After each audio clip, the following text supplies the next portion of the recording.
Sama saya di studio Ketua Umum Solidaritas Merah Putih sudah ada Bang Silvester Matutina dan juga Direktur Eksekutif Lingkar Madani Bang Ray Rangkuti melalui sambungan Zoom.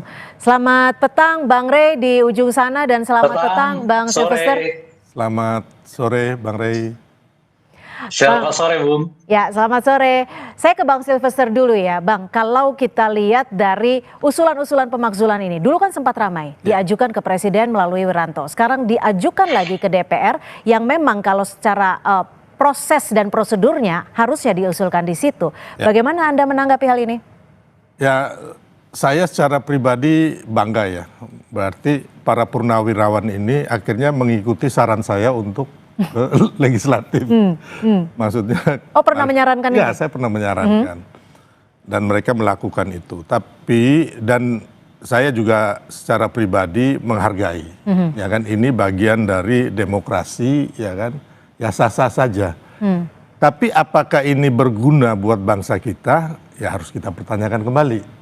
Karena yang saya lihat saat ini sangat tidak mendesak ya, atau tidak ada urgensi ataupun tidak ada fakta-fakta hukum dan konstitusi yang dilanggar oleh baik Pak Prabowo dan Mas Gibran, ya kan? Jadi tapi kan disebut di situ ada cacat hukum saat pemilihan. Saat apa ya proses? Ini harus juga sama-sama kita pelajari benar-benar cacat hukumnya tuh di mana. Sedangkan kalau kita lihat hasil putusan MK nomor 9 itu, nomor 90 itu sudah dinyatakan jelas-jelas adalah final and binding, gitu loh. Tidak bisa lagi siapapun di Republik ini untuk naik lagi untuk menggugat itu, udah nggak bisa, gitu loh.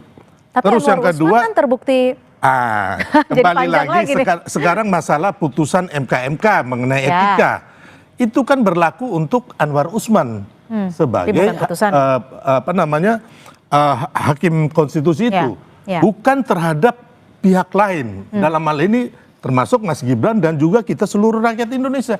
Ini yang harus kita bedakan dulu, gitu loh. Jangan serta-merta. Makanya saya bilang belajar lagi, pelajari lagi, panggil ahli-ahli hukum, ahli-ahli konstitusi kita yang hebat, baru kita mau melakukan sesuatu. Jadi memang sangat konyol ya. Saya lihat gini. Kemarin itu kita ngomong setback sedikit ada 8 tuntutan, ya kan? Salah satunya contohnya tuntutan untuk pemulangan TKA Cina diusir, ya kan? Ada salah satu tuntutan. Dan kalau kita lihat TKA Cina di Indonesia itu hanya 80.000 yang tersebar di kita punya tambang-tambang atau Oke, kita balik soal ke pemakzulan ini. Enggak, maksud saya ini kekonyolan kawan-kawan jenderal ini, Bapak Jenderal ini. Sedangkan ya kan TKI kita di luar negeri itu 800.000 yang di Makau, di Cina dan sebagainya, ya kan, di Hong Kong. Jadi ini yang saya bilang tadi, ya kan, bapak-bapak ini harusnya benar-benar melakukan riset yang benar-benar. Oke, jadi Anda juga mau menyebutkan bahwa apa yang dilakukan oleh bapak-bapak purnawirawan ini konyol, seperti yang perspektif Anda soal TKA Cina? Ya, dari dulu saya mengatakan konyol dan tidak akan berubah. Oke, gitu loh. Baik. Saya ke Bang Ray. Bang Ray, bagaimana kalau Anda melihat pernyataan dari Bung Silvester? Apalagi selain singgung soal putusan MK yang cacat hukum, alasan pemakzulan yang disebutkan ini menurut Anda sudah tepat belum? Suara. Bang Ray, mohon maaf mute. Ya, untuk audionya Bang Ray silakan dibuka. Halo, ya, saya silakan. sudah buka ini. Sudah, silakan. Ya, kan prosedur pemakzulan itu pengajuan terhadap DPR. DPR nanti mengajukannya ke sidang MPR. Sidang MPR taruhlah misalnya menyetujuinya, lalu argumennya itu akan diuji di Mahkamah Konstitusi. Jadi tenang aja Bung Silvester. Apakah dalil-dalil yang dikemukakan oleh para jenderal ini atau mantan jenderal ini atau purnawirawan ini diterima hukum atau tidak? Nanti yang mengujinya itu Mahkamah Konstitusi lagi, gitu loh. Betul. Jadi sepanjang apapun kita nanti berdebat nggak ada gunanya juga, karena kita nggak bisa putuskan apakah argumen yang disampaikan oleh mantan jenderal ini atau tepat atau tidak. Nah, mekanisme hukumnya nanti ada di Mahkamah Konstitusi. Nah, oleh karena itu pengajuan ini ya tinggal akan kita lihat secara politik. Apakah direspon oleh partai-partai di DPR sebagaimana ketentuannya, lalu 2/3 dari mereka bersepakat untuk membahas pengajuan ini, nanti tidak akan disepakati di paripurna dengan jumlah 2/3 untuk disepakati di MPR gitu. Ya. Dan dari sanalah nanti diuji ke Mahkamah Konstitusi argumen-argumennya. Tapi untuk Apakah alasannya argumen-argumen seperti halnya cacat hukum saat ada di MK, Anda setuju? kan sejak dari awal kita sudah mengatakan bahwa ada masalah berkenaan dengan pencalonan saudara Gibran. Cacatnya ya melalui putusan Mahkamah Konstitusi yang dianggap ada intervensi dalam konteks ya pemutusan untu, dan itu sudah dilakukan dengan apa namanya itu ya, dengan meng-MK-MK-kan ya ketua MK saat itu Pak Anwar Usman. Itu satu. Dan yang kedua, terbukti memang di pengadilan itu bahwa Anwar Usman dinyatakan melanggar etik. Nah, salah satu etik yang disebutkan juga di dalam surat dorongan pemakzulan yang dilakukan oleh mantan purnawirawan ini, yaitu ada konflik kepentingan antara saudara Gibran sebagai orang yang sedang diperjuangkan untuk masuk sebagai calon wakil presiden melalui judicial review itu gitu ya, dengan Anwar Usman sebagai hakim Mahkamah Konstitusi gitu. Nah, itu jelas semua sejak dari itulah sampai sekarang kita juga mengatakan kalau saya pribadi ya terjadi pelanggaran konstitusi, itu yang kita sebut dari awal. Apalagi kemudian setelah dibuat putusannya, ke undang-undangnya jalan, tapi PKPU-nya tidak diubah. Lalu saudara Gibran tetap aja diterima. Dan itu pun sudah dinyatakan bersalah oleh MKD, bukan MKD, PKPU, Majelis Kehormatan KPU ya, gitu, sudah mengatakan bahwa penerimaan saudara Gibran yang tidak dengan merevisi PKPU itu ya melupakan pelanggaran kode etik gitu. Saya ke Bung Silverster lagi. Kalau saat ini surat sudah berada di Sekjen dan nanti akan kembali diteruskan ke pimpinan, respon dari teman-teman DPR seperti apa sih terhadap surat usulan Purnawirawan ini? Ya, kalau saya lihat sih belum terlalu merespon karena mereka juga belum baru disampaikan ke Sekjen DPR sama MPR, belum sampai naik ke pimpinan DPR maupun MPR ya. Jadi saya bilang masih terlalu dini.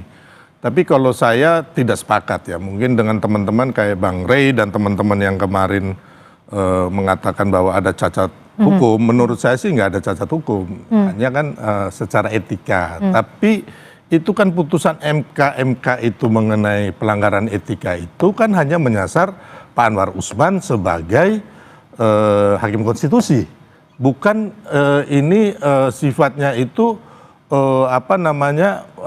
berlaku kepada seluruh masyarakat, apalagi Mas Gibran. Sedangkan kita lihat Mas Gibran itu orang yang tidak terlibat langsung.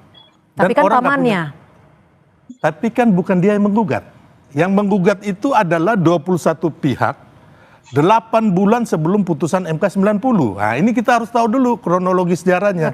Jadi nggak bisa asal menuduh bahwa, makanya saya bilang tidak ada bukti-bukti yang mengatakan bahwa Gibran ikut dalam gugatan itu atau melakukan intervensi atau mendanai atau apa, itu belum ada gitu loh, tidak ada. Jadi 8 bulan sebelum Gibran, bahkan Gibran ini belum masuk radar sebagai cawapresnya Pak Prabowo, gitu loh. 21 pihak anak-anak muda itu antara lain dari PSI, terus Wakil Gubernur Jawa Timur Emil Dardak, terus Wali Kota Padang, Bupati Lampung Selatan.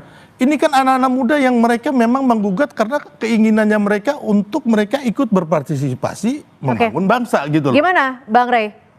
Secara secara kekuatan menurut Bung Silverster tidak akan kuat karena sebenarnya kan prosesnya untuk pemakzulan ini melalui DPR dulu, itu pun harus mencapai kuota quorum, kemudian akan dibuktikan lagi pemeriksaan di MK untuk verifikasi. Ya. Nah, jadi saya menanggapi dua dulu ya. Pertama soal kerugian ya. Kerugiannya bagi bangsa Indonesia adalah ya seperti yang kita alami saat ini kan. Ada orang yang menganggap bahwa proses pencalonan saudara Gibran itu melanggar konstitusi. Nah, itu jadi kerugian perdebatan kita sampai saat ini kan, nggak clear tuh. Oleh karena itu mau diuji melalui proses politik. Salah satunya adalah permintaan untuk saudara DPR untuk memakzulkan saudara Gibran. Tapi maaf Bang Rey, saya potong. kalau di DPR ini, nanti kan usulan ini masuk di DPR, namun ada syaratnya juga, minimal 2/3 anggota harus hadir, Iya, dalam saya mau artian masuk ke kuota situ. quorum. Nah, tapi kan hampir 80% ini koalisinya pendukung Gibran di DPR. Ini politik. Ini politik. Jadi yang menarik sebetulnya dari peristiwa ini ya, karena kita belum mendengar penolakan yang kuat, ketat ya dari para pendukung koalisinya Gibran terkait dengan masalah ini. Bahkan presiden sekalipun seperti tidak memberi sinyal bahwa yang beliau menolak rencana keinginan dari para purnawirawan untuk mengajukan pemakzulan saudara Gibran. Jadi saya kira kenapa bergulir terus sampai ke sini sekarang, di mana para mantan purnawirawan ini mengusung terus surat ini sampai ke DPR gitu, karena para purnawirawan ini melihat tidak ada reaksi yang negatif. Oke. Jangankan dari publik, bahkan dari partai-partai pendukung Gibran sekalipun gitu. Misalnya, ada nggak Golkar menolak sekarang? Nggak kelihatan tuh. Ada nggak PAN menolak rencana itu? Nggak kelihatan tuh. Ada nggak apalagi Demokrat menolaknya? Nggak kelihatan tuh. Dan bahkan apakah Presiden secara tegas menolak rencana itu? Nggak ada. Berarti menurut Anda masih ada peluangnya dari DPR sendiri ataupun dari Presiden Prabowo? Saya kira posisinya 50-50. Makanya ini saling menunggu aja. Kalau misalnya posisi 50-50. Iya, Bung Sylvester, posisi 50-50. Tidak ada pernyataan resmi dari partai-partai pendukung yang menolak. Tapi yang menarik juga adalah di mana Pak Prabowo ketika isu ini mencuat tidak memberikan sinyal penolakan. Duduk di samping Pak Tri Sutrisno. Kemarin saat hari lahir Pancasila juga bersama dengan Pak Tri Sutrisno yang salah satu yang mendukung dengan usulan ini. Ya, jadi gini, Pak Tri Sutrisno kan satu orang tua senior yang digait lah sama para purnawirawan jenderal. Tapi kalau kita melihat, mungkin itu tadi dari kacamata Bang Rey ya. Kalau dari kacamata kami sebagai pendukung pemerintah, saya melihat bahwa Pak Prabowo tidak menggubris para purnawirawan jenderal itu. Contohnya, Pak Prabowo tidak pernah menemui mereka. Ya, terus kemarin Pak Prabowo menemui para purnawirawan jenderal yang tergabung resmi di PPABRI, terus PP Angkatan Darat, PPAU, dan juga PPAL. Terus kita lihat para purnawirawan jenderal ini juga kan kemarin memaki-maki si Pak Luhut ya, yang dikatakan penjilat, ya kan? Tapi Pak Prabowo malahan waktu acara itu bersama Pak Luhut, gitu loh. Bersama Pak... Berarti sinyalnya imbang dong sebenarnya? Bukan sinyal yang mendukung, bukan sinyal yang menolak?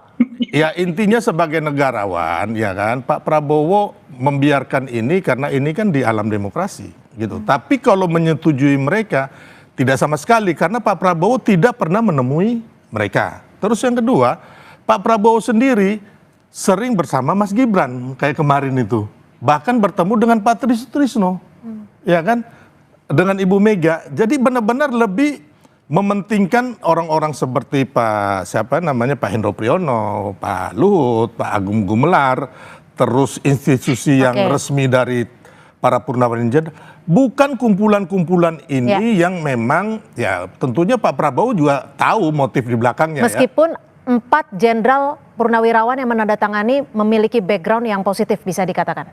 Enggak juga, siapa bilang positif. Kan mereka juga pendukung dari orang yang kalah Pilpres kemarin, gitu loh. Dan saya secara pribadi mengenal ya. Ya kita bukan ini namanya menyerang pribadi ya, tapi ini kita harus mencerahkan kepada bangsa kita, rakyat kita. Saya mengenal secara pribadi mereka bagaimana 2014, 2019, ya kan, mereka meminta jabatan gitu loh, ya kan, saya bisa bertanggungjawabkan ini gitu. Saya kenal istrinya, anaknya, saya berkegiatan sama mereka, terus ada yang dicopot juga sakit hati. Ya saya boleh mengatakan bahwa ini dilakukan tidak murni untuk demokrasi kita, tapi sekarang karena singkat saja Bang Rey. Ambisi dan kekuasaan. Singkat saja Bang Rey, waktu kita sudah habis. Melihatnya sebetulnya sederhana ya. Sekarang misalnya kalau ditanya Matunina ini, ada setuju nggak pemakzulan itu? Dia dengan berani dan tegas mengatakan nggak setuju, bla bla bla bla gitu. Itu kita mengerti memang serius nih, ya kan, bahwa Matunina nggak setuju gitu. Tapi itu maka persoalannya sih sebetulnya kalau orang nggak setuju dia akan sangat terbuka untuk menyatakan dengan cepat tidak setuju. seperti saudara Bakunina menyampaikannya. Nah sekarang, apakah Pak Prabowo melakukan yang sama? Enggak, beliau diam, enggak menerima, enggak menolak. Baik. Apakah Golkar melakukan yang sama? Enggak, beliau diam, enggak menerima, enggak menolak. Enggak seperti saudara Bakunina. Jadi cara melihatnya gimana? Kalau Pak Prabowo menolak, kalau Golkar menolak, kalau Demokrat menolak, mesti sikap mereka seperti sayang sekali Bakunina. waktu kita sudah habis, tapi kami sudah mendapat pesannya kalau menurut Bang Rey memang masih 50-50. Tapi tetap saja kita masih akan melihat respon dari DPR. Saya satu kata Oke, singkat saja. Pak Prabowo dan DPR, MPR, saya yakin menolak dan seluruh rakyat Indonesia itu Mas Rey. Oke, baik, kita lihat selanjutnya. Terima kasih Bu Sylvester, terima kasih Bang Rey, selamat sore, terima kasih.